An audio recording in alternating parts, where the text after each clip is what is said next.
آج کے اس جشن آزادی کے موقع پر مجھے جس موضوع پر بات کرنے کی ذمہ داری دی گئی ہے وہ ہے ہندوستان کی تحریک آزادی میں علماء اور مسلمانوں کا کردار۔ اور آج اس موضوع پر کچھ کہنے سننے کی ضرورت اس لیے پڑ رہی ہے کہ ملک کے مٹھی بھر فرقہ پرستوں نے اپنے ناپاک عزائم اور غیر مناسب رویوں سے ملک کے ماحول اور اس کی فضا کو برباد کر کے رکھ دیا ہے۔ اس وقت پورا ملک مذہبی معافرت کی آگ میں جل رہا ہے۔ آج پورے دیش میں مسلم دشمنی کا ایسا زہریلا ماحول بنا دیا گیا ہے کہ ایک سادہ ذہن کا عام انسان شبے میں پڑ جاتا ہے کہ کیا واقعی اس ملک کی تعمیر و ترقی میں مسلمانوں کا کوئی کردار نہیں ہے؟ کیا مسلمان اس دیش کے وفادار نہیں ہے؟ کیا انگریزوں کے چنگل سے بھارت کو آزاد کرانے میں ہندوستانی مسلمانوں نے قربانیاں نہیں دی؟ میرے دوستو، یہ بات سب جانتے ہیں کہ صرف آزادی ہی نہیں، ملک کی کوئی بھی تاریخ ہندوستانی مسلمانوں کے ذکر کے بغیر مکمل نہیں ہو سکتی۔ اس کے باوجود آج کل بڑے شور و شور کے ساتھ حکومتی اداروں اور فاسسٹ طاقتوں کی طرف سے مسلمانوں پر غداری وطن کا الزام لگایا جاتا ہے، اسلام کے خلاف تحریکیں چلائی جاتی ہیں، جگہ جگہ مسلم طبقہ کو ظلم و ستم کا نشانہ بنایا جاتا ہے، عوام کے بیچ بے بنیاد اور من گھڑت باتیں پھیلا کر ان کے وجود کو ٹھیس پہنچایا جاتا ہے۔ گندی ذہنیت کے لوگ بار بار اپنی بے لگام زبان کے ذریعے مسلمانوں کو غیر ملکی ثابت کرنے کی کوشش کرتے رہتے ہیں۔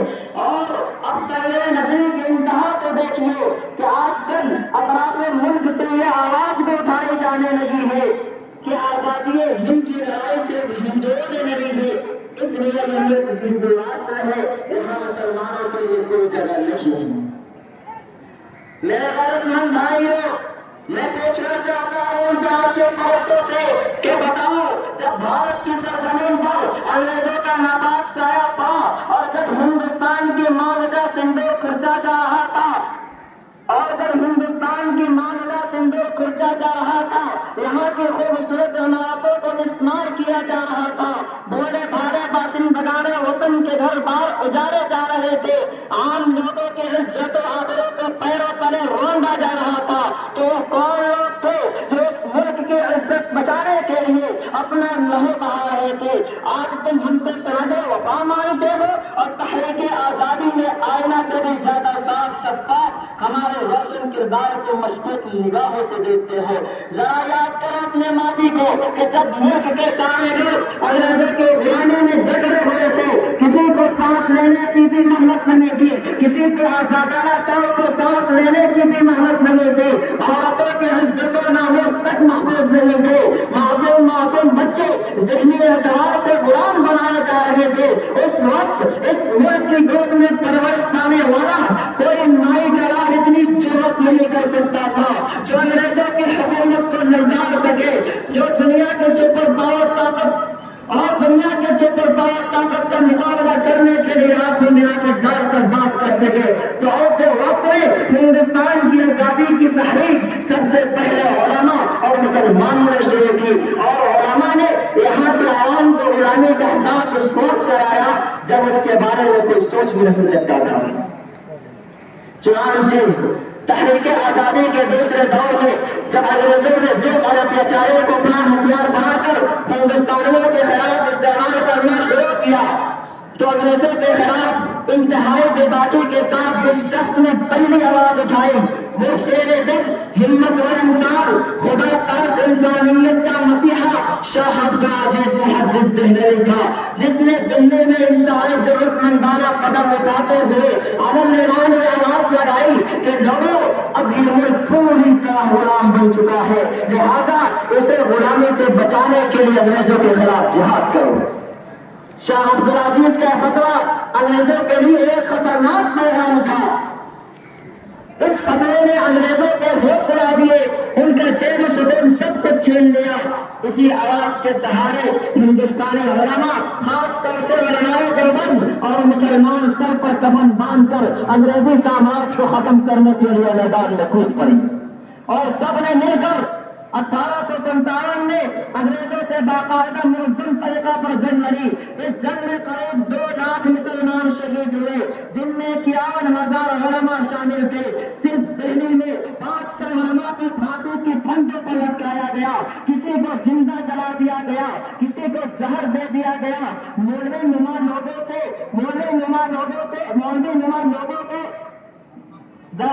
نما لوگوں کو ہاتھیوں پر کھڑا کر کے درختوں سے باندھ کر ہاتھی کو چڑھا دیا جاتا اور ان سے یہ کہا جاتا کہ مولویوں تم صرف ایک بار کہہ دو کہ ہم 1857 کی جنگ آزادی میں شریک نہیں تھے، تمہیں ابھی چھوڑ دیا جائے گا.